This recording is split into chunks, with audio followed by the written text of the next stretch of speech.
तर लास्ट व्हिडिओमध्ये आपण पी ओ आणि स्क्रम मास्टरचं वर्क पाहिलेलं होतं, right. Scrum master P O काय करतो तर इपिक क्रिएट करतो, स्क्रम मास्टर काहीतरी युजर स्टोरी वगैरे क्रिएट करतो आणि त्यानंतर वर्क पण असाइन करतो. या गोष्टी आपण पाहिल्या होत्या, बरोबर आहे. तर आता आजच्या व्हिडिओमध्ये आपण आता एक्झॅक्ट टेस्टर आणि डेव्हलपरचं काम काय असतं, ठीक आहे, या गोष्टीबद्दल आपण पूर्णपणे एक्झॅक्टली याचं वर्किंग पाहणार आहोत. ठीक आहे, चला आता स्टार्ट करूया व्हिडिओला. जर लास्ट व्हिडिओ कोण पाहिला नसतील, लास्ट 2 पार्ट आहेत, ते 2 पार्ट पाहून घ्या, तरच हा व्हिडिओ तुमच्यासाठी महत्त्वपूर्ण असेल. आणि ॲज अ टेस्टर आपण वर्क काय करतो काय नाही, सर्वात मस्ट इम्पॉर्टंट आहे, ठीक आहे. तर या ठिकाणी आलो होतो आपण ॲक्टिव्ह स्प्रिंटमध्ये आलेला आहे, राईट. तर या ठिकाणी किती दिवसामध्ये कंप्लीट करायला सांगितलेलं आहे, आपण टाईम दिला होता लास्ट व्हिडिओमध्ये की 20 ऑगस्ट ते 3 सप्टेंबरपर्यंत या टायमामध्ये हे वर्क कंप्लीट केलं पाहिजे. आणि या ठिकाणी कंप्लीट स्प्रिंट करण्यासाठी पण एक पी ओची ॲथॉरिटी लागते, ते ॲथॉरिटीच करू शकतो, ठीक आहे. तर त्या व्यतिरिक्त आपण करू शकत नाही. आता टू डू काय आहे, आपल्याला वर्क दिलेलं आहे काय, रजिस्ट्रेशन पेजमधलं साईनअप पेज आणि लॉग इन पेज. किती तास दिलेले आहेत, त्या ठिकाणी 12 तास दिलेले आहेत आणि या ठिकाणी 8 तास दिलेलं आहे. परंतु इन प्रोग्रेस आहे. इन प्रोग्रेस कोण करणार आहे, जेव्हा डेव्हलपर काम करेल त्या टायमाला इन प्रोग्रेस करेल, ठीक आहे. पण आपलं टेस्टिंगचं आहे का या ठिकाणी, नाही आहे. त्यासाठी या ठिकाणी क्लिक केलं जातं बोर्ड सेटिंग, ठीक आहे. बोर्ड सेटिंगमध्ये या ठिकाणी आपल्याला एक कॉलम ॲड करायचे. या ठिकाणी कॉलम ॲड केला, ठीक आहे. Add column, right. Add column केल्यानंतर या ठिकाणी आपल्याला काय करायचं, इन प्रोग्रेसच्या फील्डमध्ये टेस्टिंगची करायची, राईट. या ठिकाणी ॲड करून घेऊया.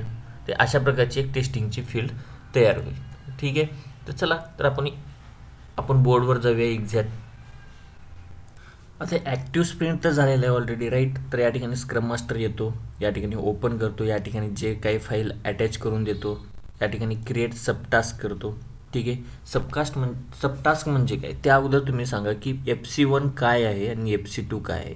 तर FC2 आहे ते युजर स्टोरी आहे, FC1 काय आहे, इपिक नंबर आहे, राईट. तर या ठिकाणी सबटास्क अटॅच करून देतो.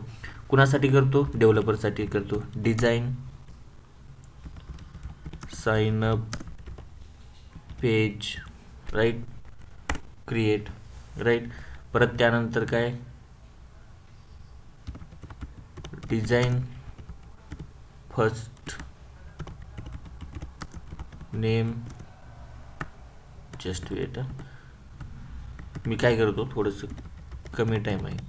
Coding signup page, right. या ठिकाणी परत तुम्हाला आय डी भेटायला स्टार्ट होतात, ठीक आहे. परत design test scenario, design test cases, ठीक आहे. या ठिकाणी असे सब टास्क आतमध्ये तयार करून देतात. आता या ठिकाणी मल्टिपल असतात. तर डिझाईन साईनअप पेज आहे, कोडिंग साईनअप पेज आहे, design first name, design last name, design email I D tab, अशा प्रकारे भरपूर दिलेले असतात. आता हे कुणासाठी केलेलं असतं, हे डेव्हलपरसाठी पण केलेलं असतं आणि ॲज अ टेस्टरसाठी पण केलेलं असतं. आता या ठिकाणी काय झालेलं आहे, कम्प्लीटपणे तयार झालेलं आहे की सबटास्क पण या ठिकाणी अटॅच झालेले आहेत, राईट. तर या ठिकाणी काय झालेलं आहे, युजर स्टोरीमध्ये सबटास्क पण तुमचे तयार झालेले आहेत, राईट.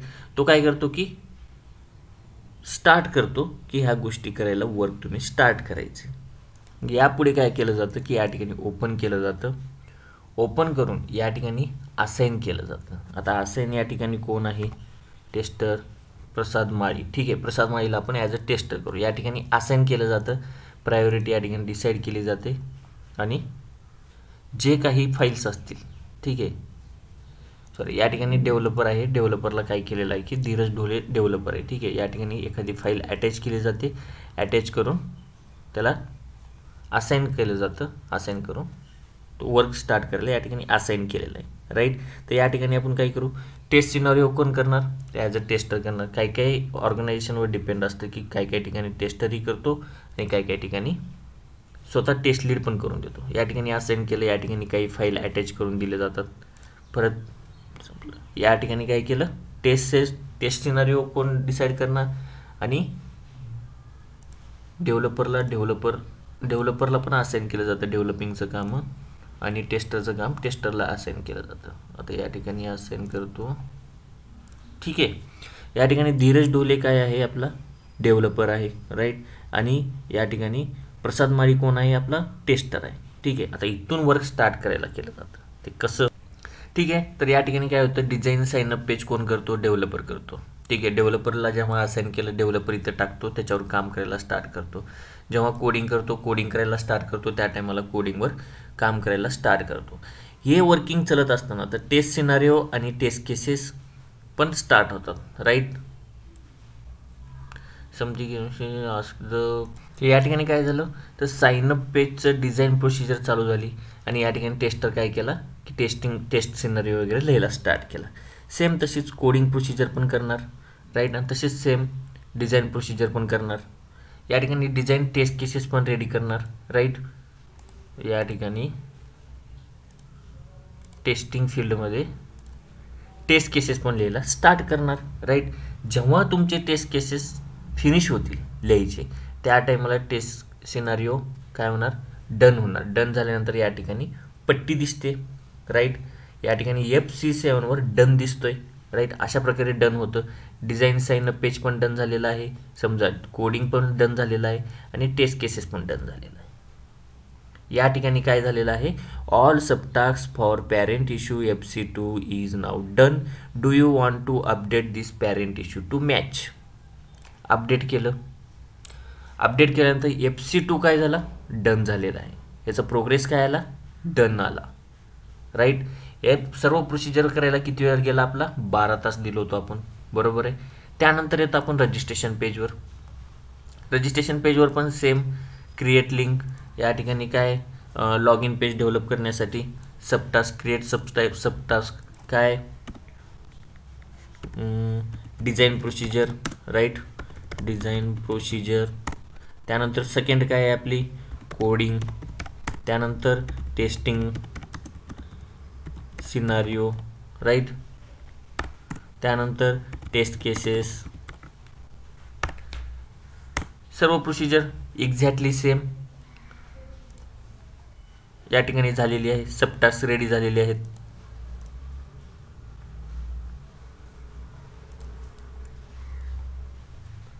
रिफ्रेश. या ठिकाणी सबटास्क तयार झालेले आहेत. आता डिझाईन प्रोसिजर काय करतो, इन प्रोग्रेस चालू आहे. कोडिंग पण इन प्रोग्रेस चालू आहे. टेस्ट सिनारिओ वगैरे लिहायला पण टेस्टर वर्क करतोय. टेस्ट केसेस पण वर्क करतोय. टेस्ट सिनारिओ लिहिल्यानंतर, टेस्ट केसेस लिहिल्यानंतर तो काय करतो की एक्झॅक्टली या लॉग इन पेजचं जे काही चेकिंग आहे किंवा जे काही व्हॅलिडेशन आहे तो करत असतो. जेव्हा डिझाईन प्रोसिजर कंप्लीट होते त्या टायमाला डन केलं जातं FC9. कोडिंग कंप्लीट होते, डन केलं जातं FC10 पण डन. टेस्ट सिनारिओ पण कंप्लीट आणि टेस्ट केसेस पण कंप्लीट. अशा प्रकारे डन झालं, राईट. या ठिकाणी काय म्हणते, all subtask in parent issue FC3 is now done. FC3 म्हणजे काय, आपला लॉग इन पेजचं user story is done. Do you want to update in parent issue to match. Update करा. या ठिकाणी FC3 पण डन झालेला आहे. परत या ठिकाणी तुमचा जो ॲथॉरिटी पर्सन आहे म्हणजे PO जो आहे तर या ठिकाणी कंप्लीट स्प्रिंट करतो. काय म्हणतो, complete sprint FC sprint 2 issue were done. Incomplete issue will be moved to the backlog. Subtask is not included in total. या ठिकाणी कंप्लीट झालेलं आहे. या ठिकाणी पूर्णपणे ग्राफ आलेला आहे, बघू शकता. डेट वाईज पूर्णपणे ग्राफ येतो. या 3 सप्टेंबर आपण एकाच दिवसामध्ये सगळ्या गोष्टी केलेल्या आहेत. किती वेळामध्ये या कंप्लीट केलेल्या आहेत सर्व गोष्टी या ठिकाणी डिस्क्राईब केलं जातं. बर्न डाऊन चार्ट बघू शकता या ठिकाणी, राईट. या ठिकाणी बघू शकता 20 तारखेला FC2 FC3 वगैरे कंप्लीट केलेलं आहे. इश्यू कंप्लीट केलेले आहेत किती, 8. इश्यू कंप्लीट 12 तासाचा टाईम दिलेला आहे, या ठिकाणी 8 तासाचा. या सर्व गोष्टी बर्न डाऊन चार्ट बर्नअप चार्टमध्ये या ठिकाणी डिस्क्राईब केलेलं असतं. या ठिकाणी बघू शकता 20 ऑगस्टला या ठिकाणी कंप्लीट केलेलं आहे आपण ठराविक वेळेच्या आतमध्ये, ठीक आहे. या वेलॉसिटी चार्ट सेम तसंच कसं आपल्याकडे एक स्प्रिंट, ॲक्टिव्ह स्प्रिंटच्या दरम्यान आणखीन एक स्प्रिंट आपल्याकडे वर्क करत होतो होम पेजचं, राईट. स्प्रिंट नंबर 1 तर कंप्लीट झालेलं आहे, राईट. आता ही झाली स्प्रिंट नंबर 2.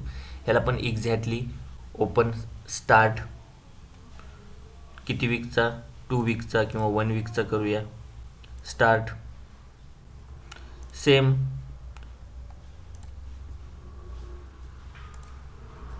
थोडंसं लोड खातो. सबटास्क या ठिकाणी अटॅच केलेली फाईल सबटास्क अटॅच करा. या ठिकाणी डिझाईन, राईट. या ठिकाणी कोडिंग, या ठिकाणी टेस्ट सिनारिओ, परत टेस्ट केसेस, राईट. या ठिकाणी झालेलं आहे. या ठिकाणी सुबोधला आपण या ठिकाणी असाइन केलेलं आहे, राईट. किंवा या ठिकाणी टेस्टरला पण असाइन करू शकतो, या ठिकाणी असाइन करू शकतो. समजा या ठिकाणी आपण टेस्टर सूर्यवंशी महेशला केलं. कोडिंग करण्यासाठी नवीन डेव्हलपर जॉईन झालेला आहे सूर्यवंशी महेश. त्याचप्रमाणे या ठिकाणी प्रणालीला आपण टेस्टर म्हणून या ठिकाणी कन्सिडर करूया. प्रणालीला टेस्ट केसेस लिहायला आपण स्टार्ट करूया. या ठिकाणी कॉन्फिगर करूया. या ठिकाणी रिफ्रेश, सेम प्रोसिजर एकदम सोप्या भाषेमध्ये. या ठिकाणी काय झालेले आहेत, वर्किंग प्रोसिजर स्टार्ट झालेले आहे. इन प्रोग्रेस आहे, design process, coding process, right. Test scenario पण लिहायला स्टार्ट केलेले आहेत, राईट. टेस्ट केसेस पण लिहायला स्टार्ट केलेले आहेत. टेस्ट सिनारिओ आपण टेस्ट केले, टेस्ट केसेस पण टेस्ट केले. डिझाईन प्रोसिजर कंप्लीट झालेली आहे, या ठिकाणी डन झाला. कोडिंग प्रोसिजर पण डन झाला. टेस्ट सिनारिओ व्हॅलिडेट केले, यस. टेस्ट केसेस व्हॅलिडेट केले, यस. या ठिकाणी डन झाला. परत डन झालेलं प्रोसिजर डन करायचं. या ठिकाणी अपडेट झालेलं आहे आणि या ठिकाणी हा पण काम होम पेज पण आपलं कंप्लीट झालेलं आहे, कंप्लीट. या ठिकाणी रोड मॅप तुम्ही चेक करू शकता की या ठिकाणी पूर्णपणे कंप्लीट झालेलं आहे आपलं वर्जन 1.0.0. ठीक आहे. तर हे अशा प्रकारे वर्किंग डन होतं. आता एक्झॅक्टली डिफेक्ट कसा लॉक केला जातो याच्यावर पण आपण लागलीच व्हिडिओ बनवूया. नेक्स्ट व्हिडिओ आपला डिफेक्ट कसा लॉक केला जातो टेस्टर करून डेव्हलपरला, ह्या सर्व गोष्टी आपल्याला चेकअप करायच्या. आजच्या व्हिडिओसाठी बस एवढं. कोण चॅनलवर नवीन असलं तर चॅनलला जरूर सबस्क्राईब करा. धन्यवाद.